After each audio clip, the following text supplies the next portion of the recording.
Magandang araw po sa ating lahat. Ngayon tatalakayin po natin paano natin nalalaman ang pasma o discovering pasma. Iba-ibang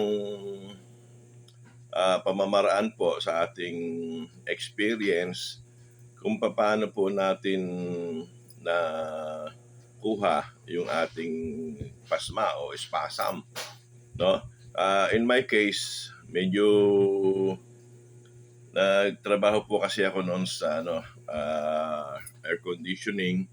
May shop ako noon ng aircon. So, labas-masok po ako no, sa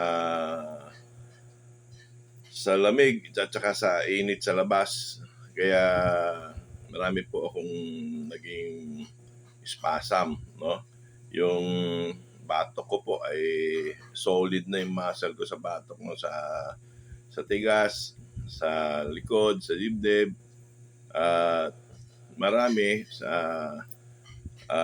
paa, no, sa binti.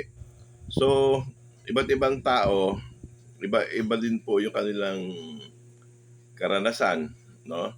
At basta nanigas po yung muscle, yun po yung spasm. So, may ipit na po yung mga ugat at mararamdaman niyo po yung masakit, no? Diyan na po nagsisimula yung mga karamdaman. So, yung mga pananakit ng ulo, ng batok, yun po yung yung sinasabi, pag na-high blood, sumasakit ang batok. Hindi po, baligtad po yun.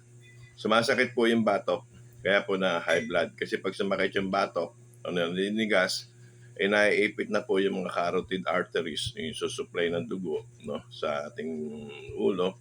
At pag naiipit po yung mga ugat na yan, yung mga blood vessels natin, no, natural po na tumataas yung pressure, no, hypertension o high blood na sasabihin. Pero ang cause po noon, ang pinagmulan noon, yung pananakit ng batok, no. Dapat yun po yung sosolusyonan. So yung pananakit ng likod, yung mga braso, no, yung hindi na maitaas yung mga kamay, no, mga frozen shoulders.